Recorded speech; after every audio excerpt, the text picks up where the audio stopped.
Halo teman-teman Aquashare, balik lagi di channel YouTube Aquashare Indonesia. Thank you buat semua yang udah setia nungguin, banyak yang nge-DM nanya kapan ngupload konten baru. Nah, sorry banget teman-teman karena banyak konten yang nggak jadi diupload karena penjelasannya ribet, terus editingnya kurang bagus.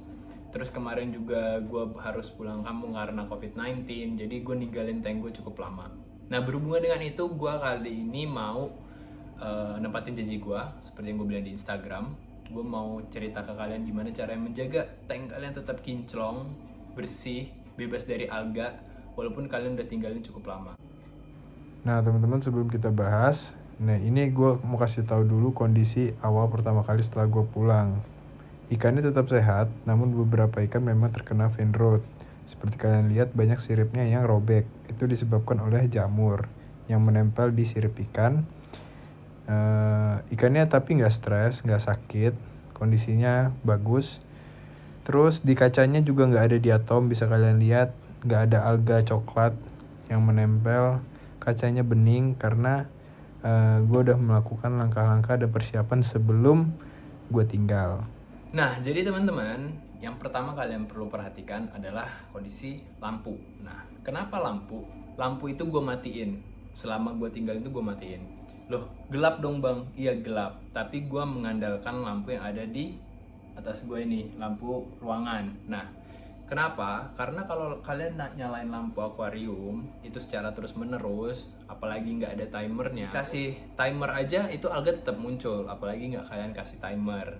Nah, jadi di kaca itu banyak muncul diatom kalau kalian menyalakan lampu terus menerus. Jadi untuk mencegah hal itu, gue matiin lampunya. Jadi gue mengandalkan lampu yang ada di ruangan tamu ini aja.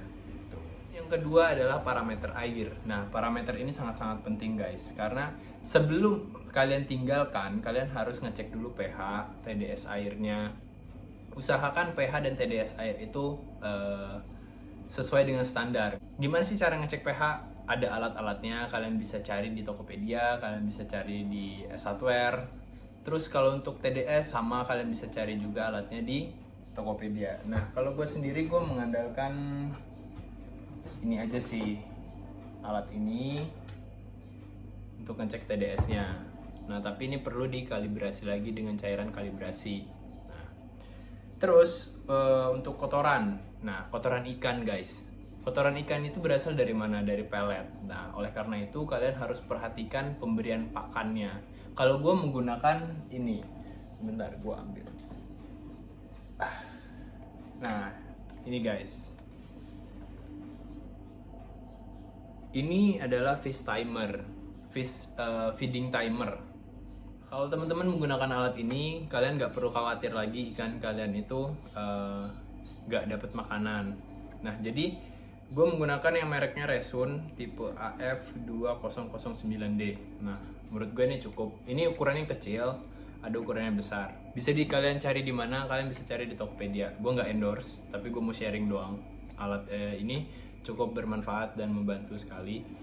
Nah, tapi gue sedikit melakukan modifikasi di sini. Alat ini gue lem batu-batu kecil. Ini sebenarnya pasir Bali di sininya. Kenapa? Karena pengalaman gue pas gue tinggal kadang katupnya itu nggak kebuka. Karena ketika gue taruh di atas sini, pas gue tempelin di sini, terkadang ikan tuh ketika makan pelet di atas mereka kaget gitu. Jadi air itu nyiprat ke dalam sini dan tutupnya nempel karena ada airnya. Nah, jadi gue ngandelin pasir-pasir ini supaya berat. Jadi kalau muter alatnya pasti bakalan kebuka. Nih, kita coba ya. Tuh, belum apa-apa aja ikannya kaget. Ini guys, ini alat ini akan muter, kemudian kebuka. Itu. Kalian bisa setting di sini, ada settingannya. Dah, jangan ngebahas alat ini terus. Oh, untuk peletnya gue sendiri menggunakan merek Tetrabit, bukan endorse. Tetrabit ini menurut gue sisa-sisa kotoran, sisa-sisa pakannya itu nggak terlalu mengganggu pH atau kondisi air. Terus kalian ngasihnya jangan terlalu banyak guys, karena kalian bisa setting di sini berapa banyak pakan yang akan keluar.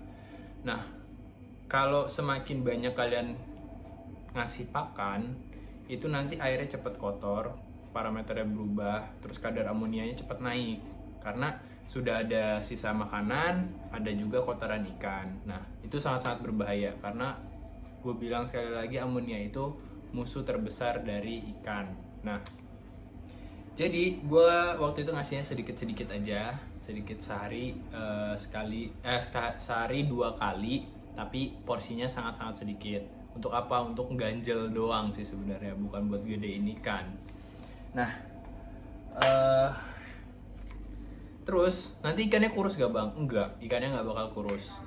Jadi ikan itu bakal bertahan guys selama 2 minggu nggak kalian kasih makan. Tapi kalau udah lebih dari 1 bulan, lebih dari 3 bulan, aduh tukang tape lewat. Maaf ya guys. Nah, kalau kalian ninggalinnya itu lebih dari 1 bulan, itu udah kalian harus nyiapin alat seperti ini, gitu. Oke. Terus teman-teman, yang perlu kalian perhatiin itu suhu. Nah, suhu nih penting. Nih kalian bisa lihat di belakang sana ada heater. Nah, heaternya ini membantu sekali buat apa? Mencegah parasit dan bakteri itu cepat tumbuh. Kalau kondisi air itu dingin, parasit sama bakteri itu bakal berkembang biak dengan cepat.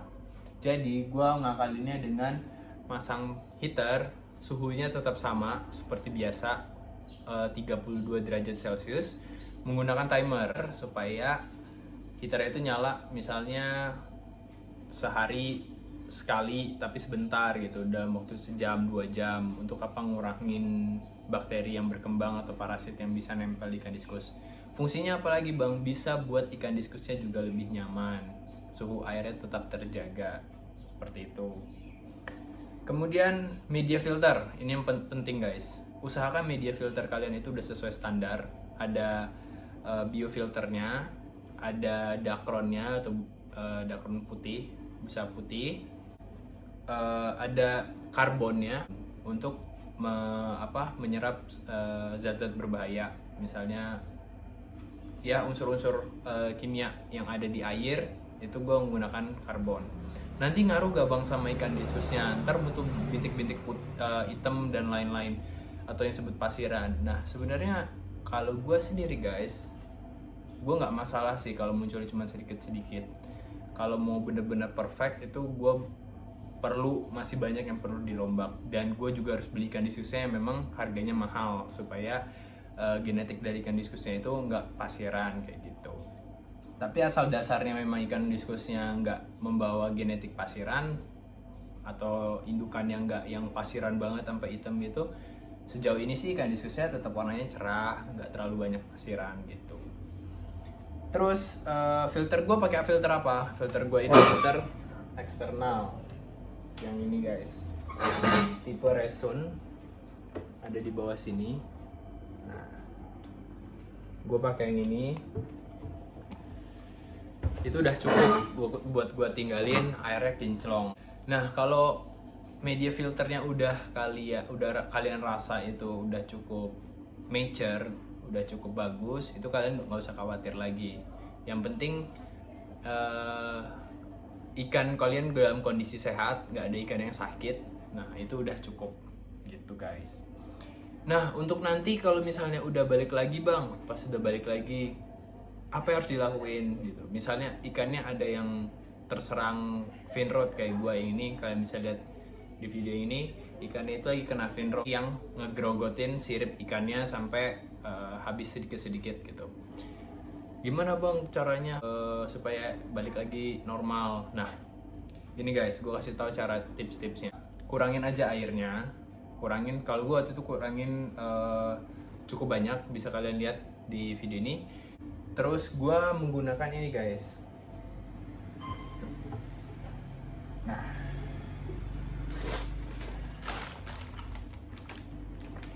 Nah yang pertama kalian harus cek dulu pH-nya. pH-nya berapa, TDS airnya gimana ya. Kemudian jangan langsung kalian campur lagi dengan air yang baru, karena nanti kondisinya ikannya bakal stres dan kaget. Jadi yang pertama kalian lakukan, kasih dosis obat antibiotik. Gue pakai merek Medfish. Ini bukan endorse, tapi memang gue lebih prefer pakai ini. Ada juga obat lain, akriflavin dan pomade, gue juga sering pakai. Tapi kalau yang Medfish ini dari breeder ikan diskus, menurut mereka memang cukup bagus. Dan ini memang katanya khusus untuk ikan diskus juga gitu loh. Jadi gue nggak khawatir dengan kandungan dalamnya. Dosisnya berapa? Dosisnya ada di sini. Kalian bisa baca dan ikutin aja instruksinya. Terus gue tambahin garam ikan. Nah, kemudian heater tetap kalian nyalain 24 jam selama kalian ada di situ. Kalian bisa kontrol ya suhunya, kalian bisa lihat, set di 32 derajat. Udah, habis itu cukup. Tinggal tunggu 3 hari. Dan jangan lupa untuk selalu ganti airnya. Maksudnya nggak usah diganti total, diganti setengahnya. Misalnya kalian udah turunin, tinggal setengah, misalnya setengah. Nanti waktu ganti air lagi, kalian turunin aja 1/4 atau setengahnya. Nanti tambahin air baru, nanti kalian kasih dosisnya lagi, tambahin dosisnya seperti semula. Nah, kayak gitu terus guys selama 3 hari. Itu biasanya ikan kalian udah nggak kaget lagi nih kalau misalnya dimasukin air baru tuh udah nggak kaget lagi. Oh ya, jangan lupa untuk matiin filter ya. Kalian ganti dengan aerator supaya ikan-ikannya juga dapat suplai oksigen yang cukup gitu. Kenapa nggak pakai filter? Seperti yang gue udah bilang di video sebelumnya, itu nanti obat-obatnya terserap sama filter, kesaring sama karbon, kesaring sama biofilter dan lain-lain, itu bakal percuma. Nah, gitu aja teman-teman sharing yang bisa gue bagi ke kalian. Jangan lupa untuk terus subscribe. Thank you buat semua yang udah ngedukung, udah subscribe. Sampai jumpa di video selanjutnya. Salam share.